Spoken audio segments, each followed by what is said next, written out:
I'm just a Yeah. local reporter, and like to have the city of Los Angeles throw its might behind a lawsuit and understanding that that's a case that was essentially uh, brought on by the Los Angeles Police Department against me was a lot to stomach at the time. If the trust is cracked, where do we stand? Who keeps score when the facts land? This is media in the margins. Media in the margins. Transparency statement. This podcast approaches journalism as a public evolving process rather than a finished product.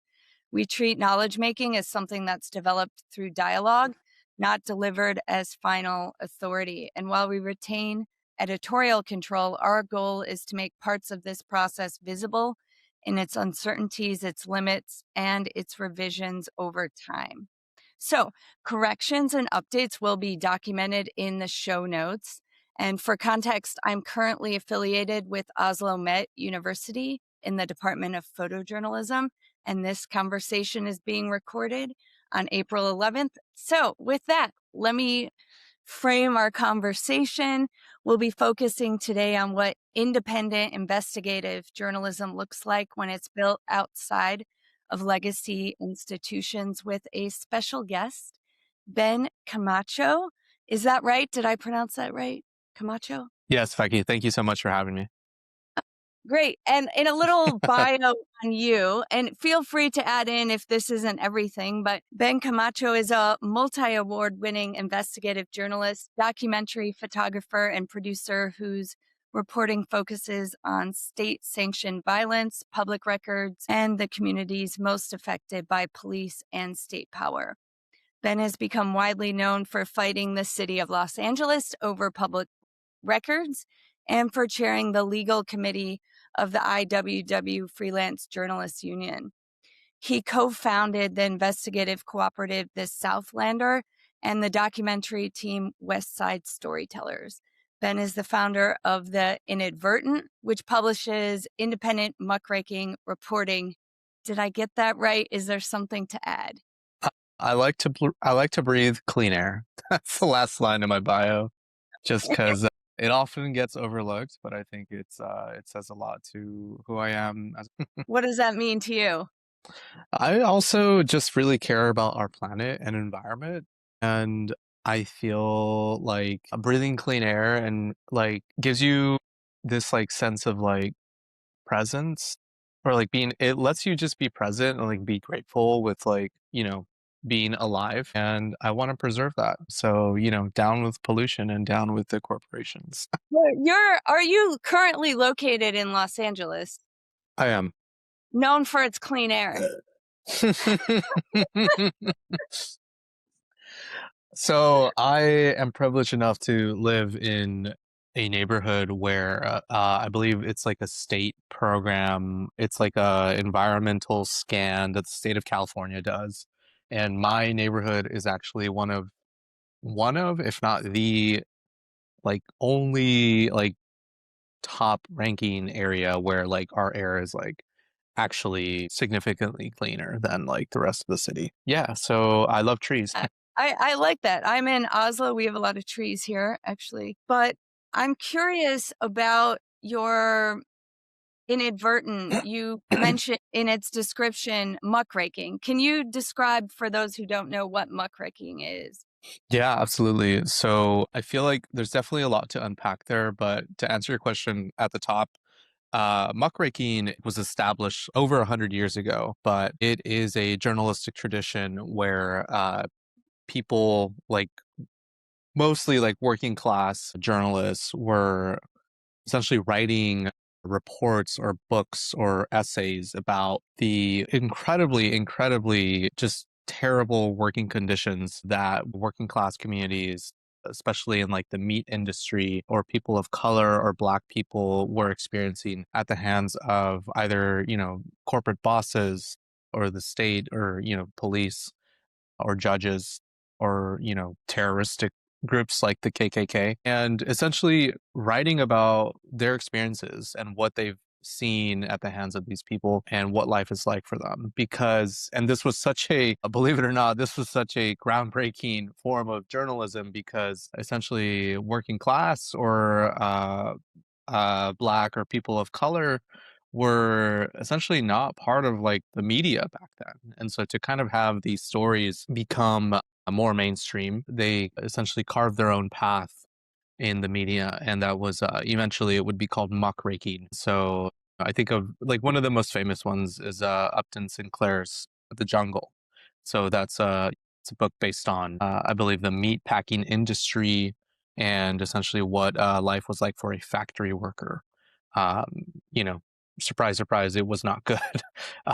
You know, death and disease were all over and kind of a very common part of life for them.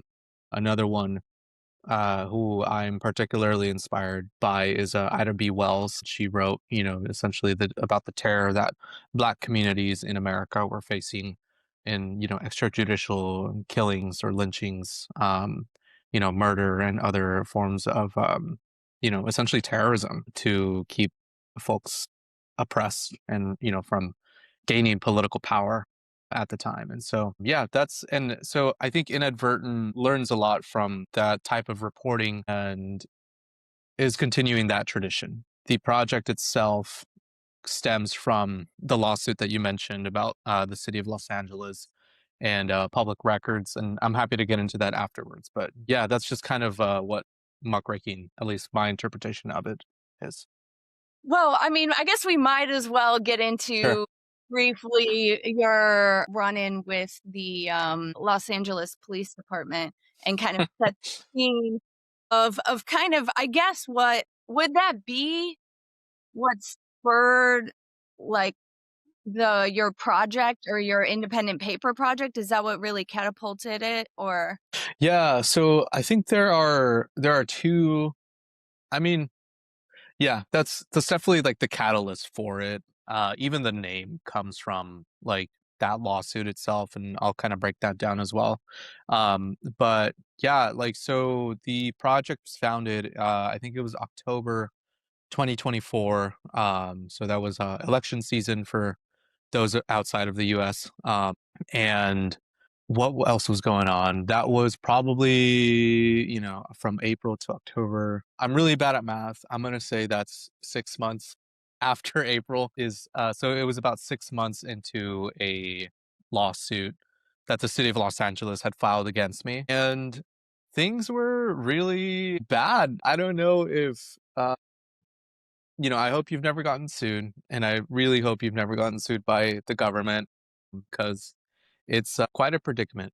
And I'm really downplaying it, but it was, you know, it was a really like, I'm just a person, you know, I'm just a yeah. local reporter, and like to have the city of Los Angeles throw its might behind a lawsuit and understanding that that's a case that was essentially uh, you know, brought on by the Los Angeles Police Department against me was a lot to stomach at the time. And so the origin story really is that, like, as the lawsuit progressed, and just like the high level summary of that lawsuit is I asked for every single photo of every single LAPD officer via a Public Records Act request. That's just an open records law that we have here in California. And I did that because I was seeing a lot like a pattern of misconduct when reviewing videos of LAPD officers, whether using force or arresting somebody or simply just, you know, out on patrol,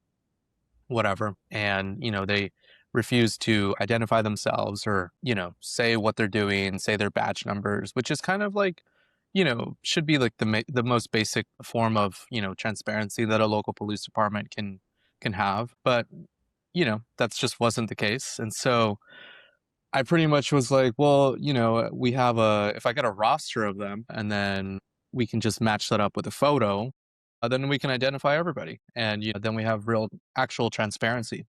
And so that's why I submitted the request. The city of LA, so when you submit these requests, you don't submit them technically to the police department, but it's the city as an entity that works on them because they could go through various departments. And so the city of LA basically said, we're not going to give you the photos, we're going to give you the roster. here you go. And so they gave me a roster, and I was like, well, thank you, but I want the photos. That's kind of the whole reason I did this. That's why I'm asking for them. And they said no.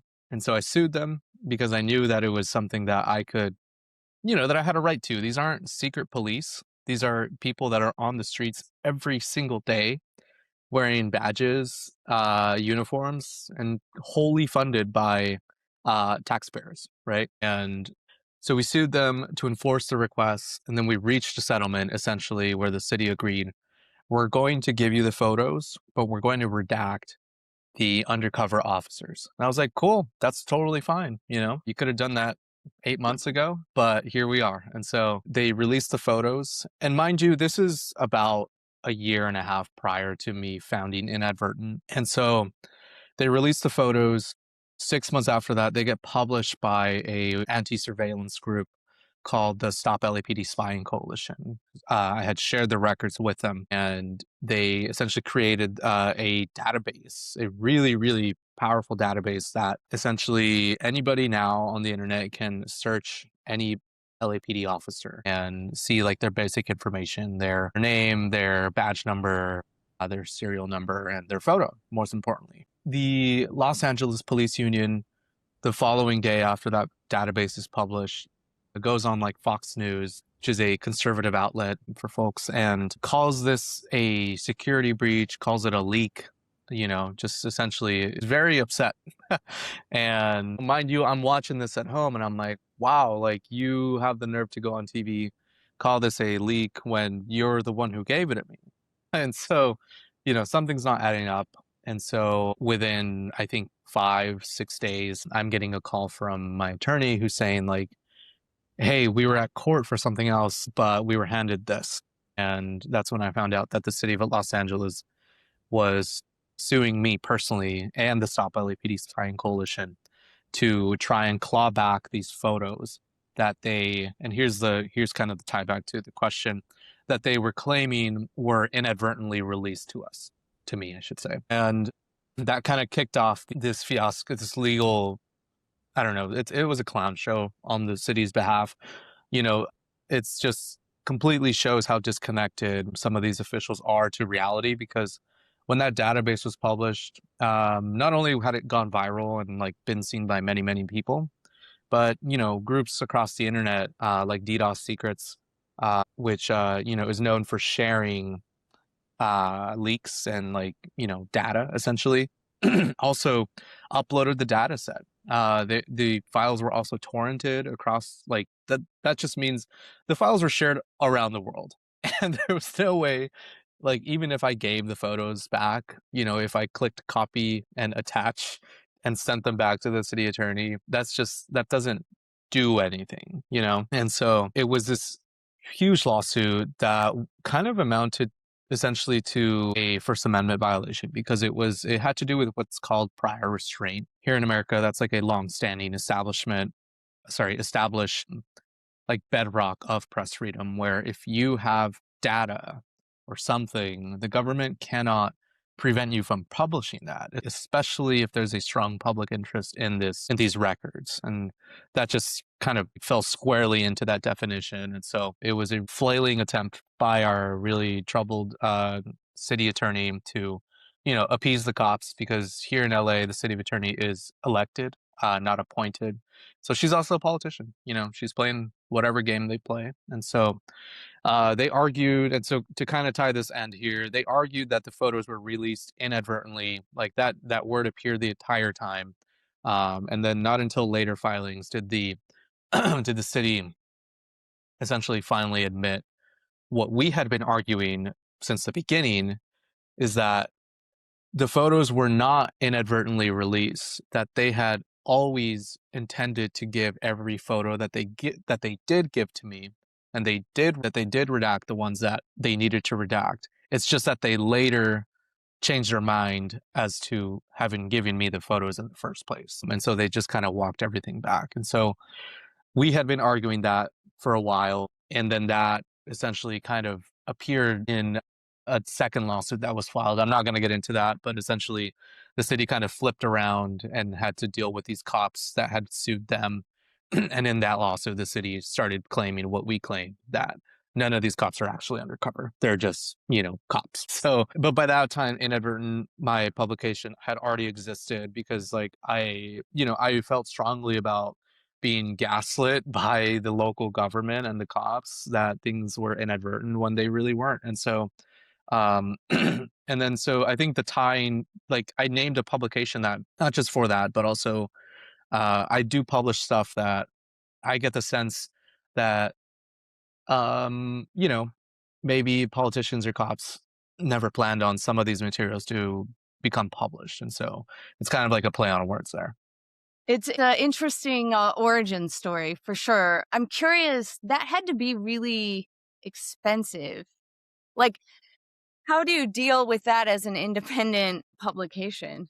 Yeah. So the lawsuit, so I was sued in my individual capacity, and not aside from like the anxiety and like fear that comes with that, it was like essentially I had attorneys who repped me on a pro bono basis.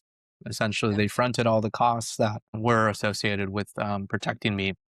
But I think at the time I was part of a different newsroom, and we had an attorney on retainer, and she essentially, and her name is Susan Seeger, and she called me, and she pretty much was like, "Hey," and the database story, excuse me, the database story had been in the news like for a couple days already, but it was picking up steam, and we were like, at first we were kind of like, oh, like maybe let's talk next week, we can figure something out, but then as like the paper kept, like the LA Times kept writing about it every single day, just like front page or like, one of the top stories. And then the local TV news, like keeping on talking about it. And, like it was gaining steam. And so it got to a point where so Susan essentially called me and like, hey, like we should talk like today, actually. Like let's meet up. And she kind of explained to me, what would happen if like I basically had two options. I could give the photos back and delete any copies that I've stored and, not essentially not worry about anything that's out of my control and be done with it.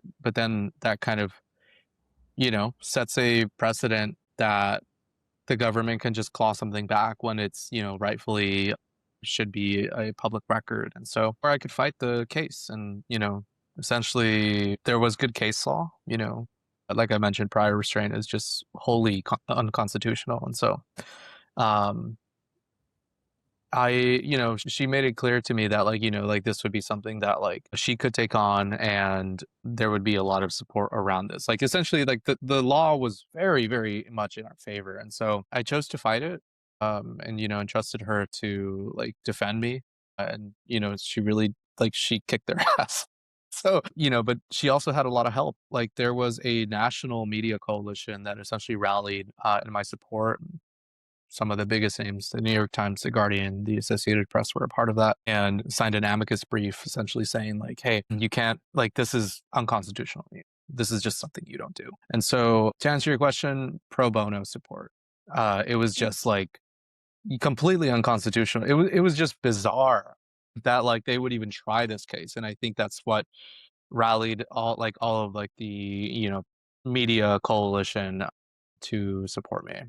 So, if I'm trying to put together kind of in my head a Sure. timeline. Were you part of legacy, or what we might deem legacy media, for a long time before you went independent? Or how did that was your history there?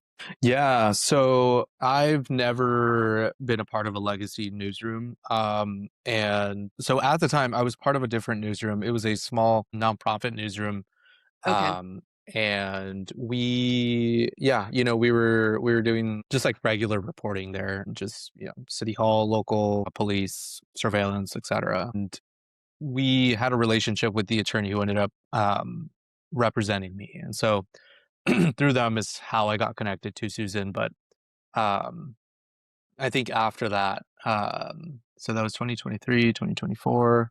Yeah. And then in 2024, we ended up splitting off from that newsroom, and I was no longer a part of it. And I think by the time the lawsuits ended, which were like May/June of 2024, I was completely independent. And yeah. So, how is it going as an independent content creator? Yeah, so it's been going really well. I feel like, you know, I think the lawsuits were a point in my life where it just I don't know, but so I had gone from just like a local like watchdog investigative reporter who had written, a few stories about a police department that, had made waves for sure and had already had their impacts in the community. But, these lawsuits essentially catapulted like my work into a much bigger audience.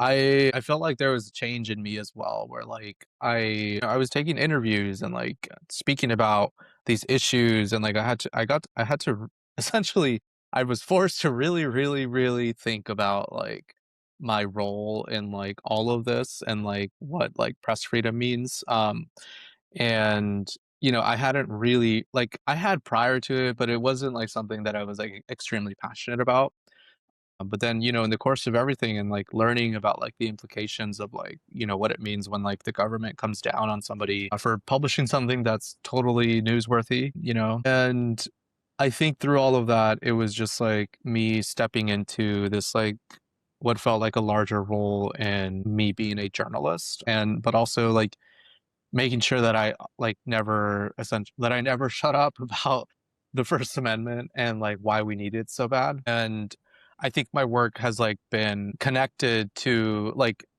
press freedom in general. Like, it's not like I'm not just reporting on, police departments or city hall. It's like when people find my work, like there's also like there's an angle that I take to writing where like I make sure like, transparency issues are highlighted and so that people like understand that like hey like this information that you're reading it's something that maybe this politician didn't want out there or like the cops initially refused to release this stuff but this is also why press freedom is so important so I can bring you this type of work there's kind of that message is like embedded within like all of my work now and I think like overall it's so that people can understand like why press freedom is so important. It's so that we literally can have information, And so, yeah, I think it's been going great. I love what I do. I love being a reporter, but I also love talking about like,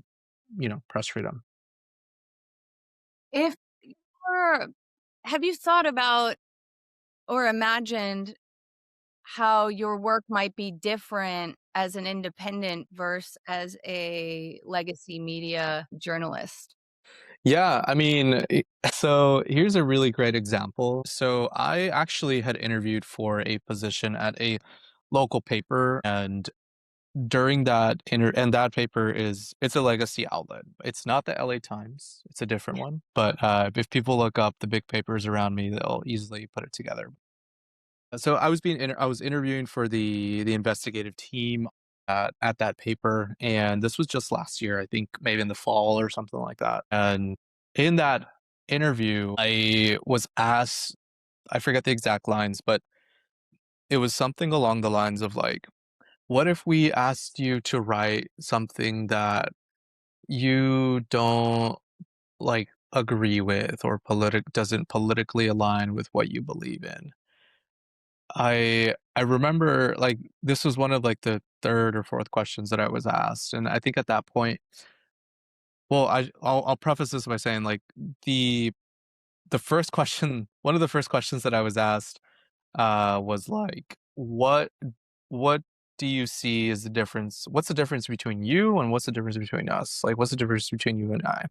And I was in my head, I was like, what kind of question is that? Like, what do you? It just felt like there was something else there that Yeah. the person wasn't getting to the core of. And all of the questions kind of revolved around that same theme of like, you're doing this and we do this, like here's A, here's B, this is you, this is us. And so when the person asked me the question, what what would you do if we asked you to write something that's like, that doesn't align with you? And I responded by saying, Hey, this is a non commercial commercial, and the only break I'm taking in this entire podcast to make one request. If you're enjoying this content, guess what? We're not getting paid for this at all. So it would really help us if you would share, subscribe, follow, like all of those fun things that take a couple seconds, a minute of your time, means so much to us and technically doesn't cost a thing. So with that, back to the show. Thanks for listening. Oh, I almost forgot. I also would love you to comment. Let us know what we're getting right. Let us know what we're getting wrong and what you'd like to see more of.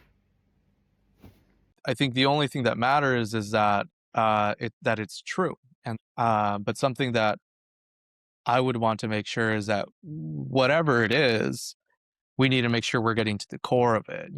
Is the reporting asking questions about like perhaps the structural issues that are driving whatever problem we're calling out? Are we looking at possible reasons why inequity is affecting whatever issue is we're reporting on? And the person who was interviewing me wasn't totally, I could tell they weren't totally satisfied with my answer because it sounded like they just wanted me to answer, yes, I would write whatever you want me to write. And I'm just going to say it like the paper has a long history of like publishing propaganda as well, which is pro-police propaganda. And that just felt like, somebody asking me like, are you going to fall in line with what we do? And to your question, I think I'm at the point, at least now, I cannot get behind being a legacy writer because that's just not how I don't see that journalism really has a future in where we are continuing the same patterns or type of coverage when talking about like neighborhoods or communities that have historically been left out or misrepresented in media. But had you asked me this question, 10 years ago when I was maybe just leaving college, or 8 years ago when I was like trying very, very hard to get published by anybody, Yeah. I think I would have, been much more open to doing that. But even back then, like they were not letting me in the house. And so like it was a lot of the feedback that I always heard was like, oh, you are opinionated. Oh, that's not journalism. And so I remember being very confused at the start because I was like, oh, well, I'm just like sharing like what people are saying. And at its heart, like that's kind of what journalism uses, is like people's voices and like uplifting voices. And so yeah, I think I'm in a position now where like I don't really have an interest in like being part of a legacy newsroom. There's a reason like you see that I've co-founded several projects throughout the few years, and like I think that's just kind of my overall philosophy has been like, if I was never given space, and so I'm taking space, and that's just something that I've learned that I have to do. And so I'm at the point now where like people are like paying attention to what I'm reporting on, and I have this audience, and my work, goes beyond just being on Inadvertent. It's cited in reports, it's like won awards and stuff. And so yeah, I think I'm on a good path. Let's talk about kind of survival or the hustle or sustainability, however you want to put it, not like details about Sure. finances, but I'm curious, like, how do you survive outside of traditional streams of funding? And what are your different avenues right now? Yeah. So for Inadvertent, it is essentially all, yeah, it's all paid subscribers. Here's the thing, like doing like a paywall or like having folks pay for like what I do. I think at first I was like, no, I can't do that. Like it's wrong. But then I'm like, oh, well, like if I want to grow this project, and like I need to take steps to have like different revenue streams. And so I use the paid subscribers just for certain pieces of writing. I don't just publish the news on Inadvertent. I've done some like op-ed, like commentary pieces as well on there. And those are paywalls just because like, I don't know, I feel like it's my analysis on certain things, and it's, it's what I feel like I can bring to a conversation. And if folks want to read that and learn from that, then I felt like that was appropriate to paywall, but I'm never going to paywall like, you know, like an expose about the cops or anything like that. It's like that's something that I'm like, okay, the community needs to know this, you know.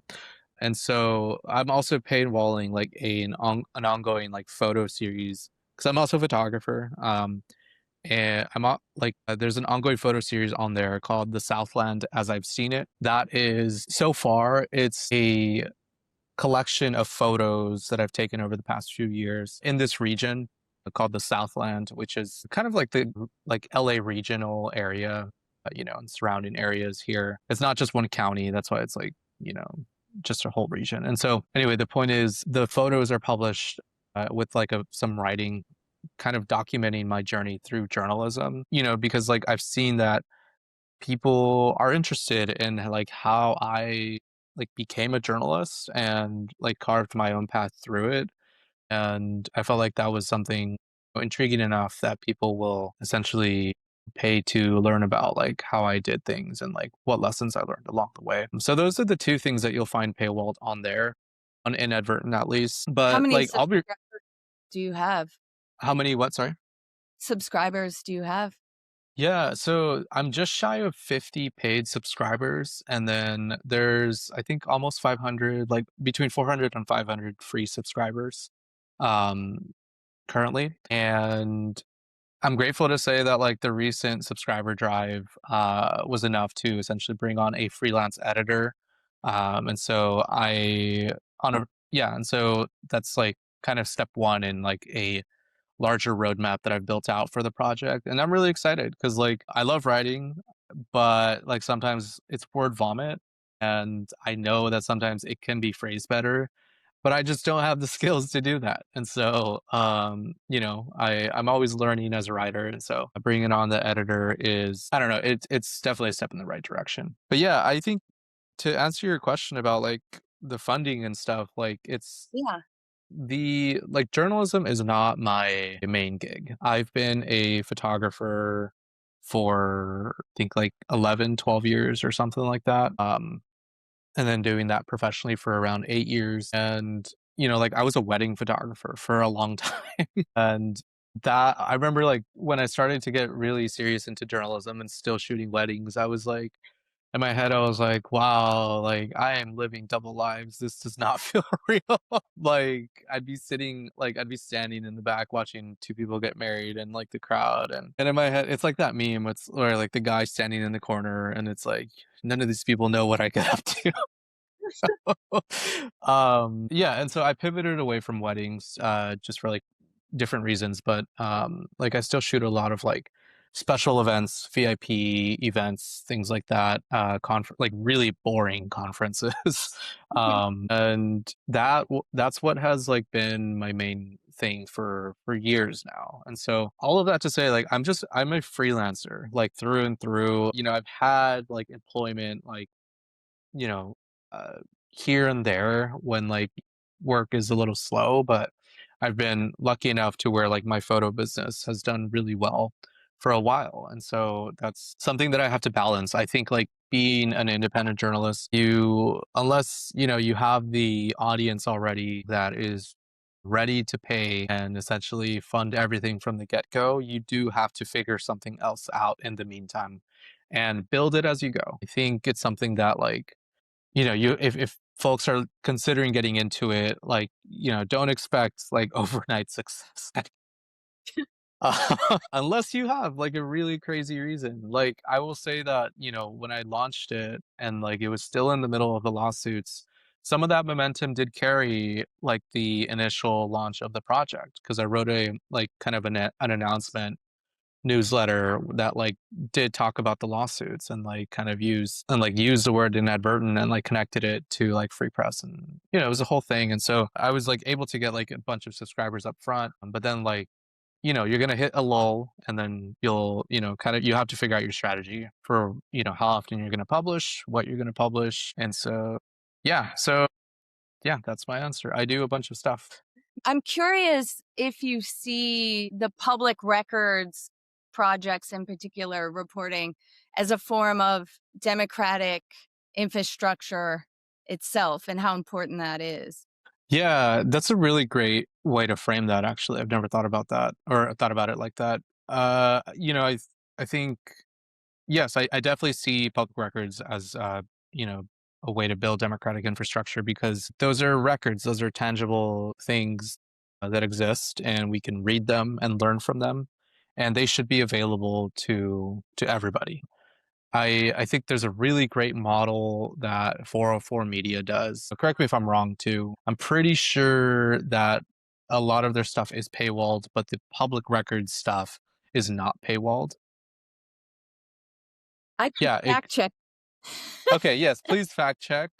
And 404, I'm sorry if I get that wrong. But anyway, yeah, I remember seeing something like that and I was like, "Oh, that's like really cool." Because, you know, they're writing stories about a bunch of stuff, but when they're using public documents, which are, underscore public documents, they they should be able to be seen by the public and we should make them available to the public. So, yeah, I think that's a really strong way to, build out what the public has access to, what type of information people have access to. Yeah. Wondering if you spent some time at all thinking about how you fit into this larger kind of movement of independent creator journalists at all, and where maybe the future things are going. Yeah, I mean, I don't spend too much time thinking about this Yeah. just because I am very busy. But when I do think about it, it's just I feel like I have absolutely carved out my niche and I've given people a reason to come to read my project. I'm a local reporter through and through, but I'm starting to see that my project has made waves. And people outside of California are reading it, and people outside of California are being inspired by the reporting and doing similar reporting in their communities, learning from what I am doing. And I think that's kind of like where I where I'm like fitting into like the larger ecosystem where I'm doing reporting that is I don't want to say replicable because like everyone's reporting is different, but like my approach to it is replicable and other local journalists are able to do the same thing abroad.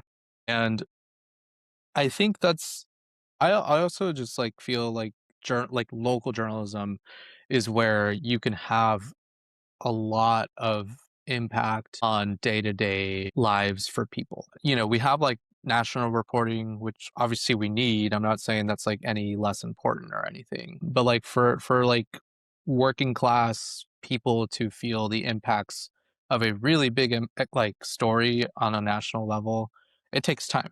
Federal government is the slowest thing ever. And so but on the local level, you're able to impact change so much like quicker and like see like tangible changes. Like I think like one of the thing that's like burning in my mind as I'm talking about this is a story that me and my colleague J. Roll San Jose wrote last year. It must have been October, November, somewhere around there. But we essentially had that we found out that a city right outside of LA had been contracting with Immigration and Customs Enforcement, ICE, to allow ICE to use the city jail. And in California, that's just illegal. And there is a caveat there where like the contract was technically allowed because they had predated the law that makes it illegal to do so. But even just the fact that we found this out, published a story within like 24 hours, just within a couple days, that city canceled that contract with ICE. And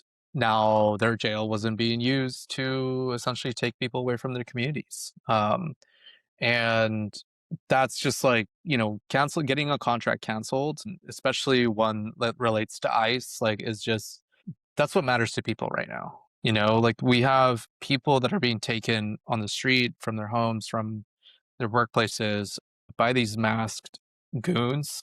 And taken to prisons like that are in rural areas and far away from their community. And that's just not something that's not, first of all, that's not democratic at all.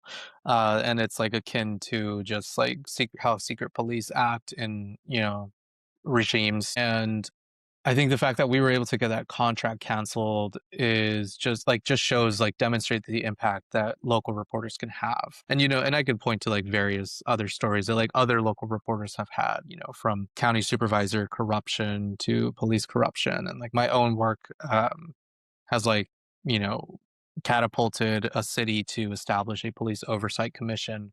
So these are all wins for the community. And I think that's where my role in the larger ecosystem is, where I'm doing local reporting that has direct impact on folks. Where do you trust to get your news?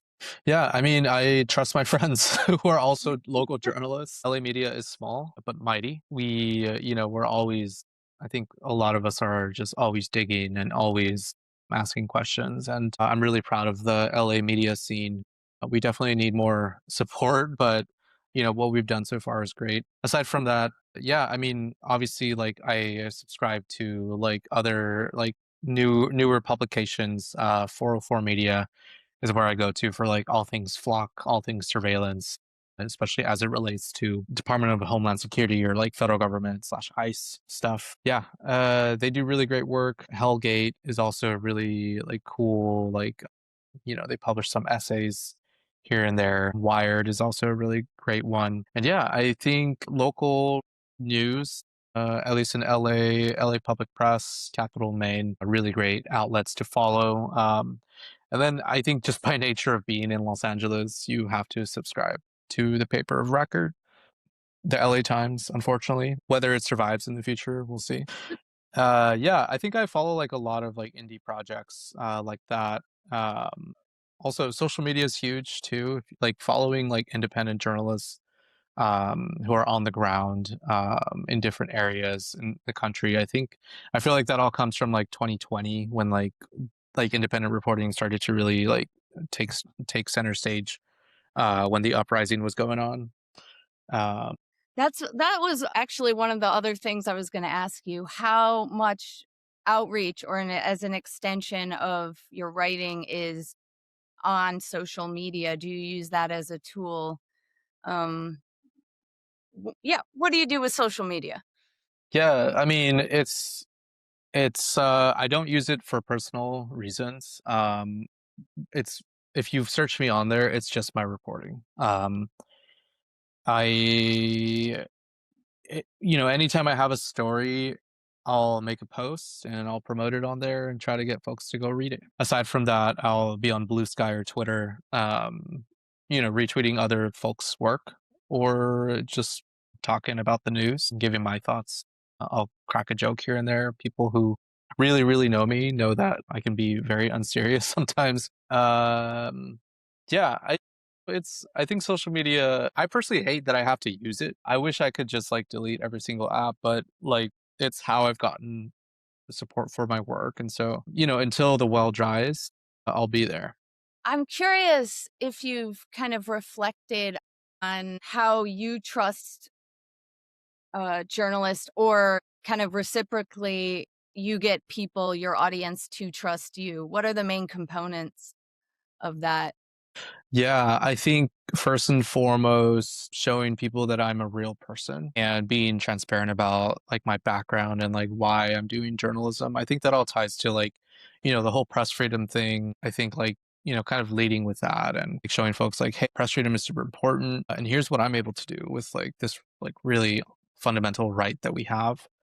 Um, and yeah, just being honest with how I talk to folks about the work. There's also, what's it called, any corrections.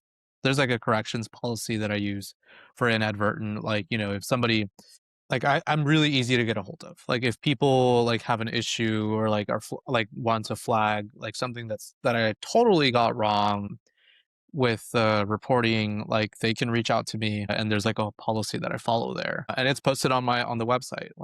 Anyone can go read that. And I follow guidance from the Institute for Nonprofit News, which just kind of sets standards and guidelines for what nonprofit news. Although I'm not a nonprofit, it's just a free resource that I came across, and I think the guidelines go well with what I do. And so yeah, so there's that, and that policy is also posted on my website.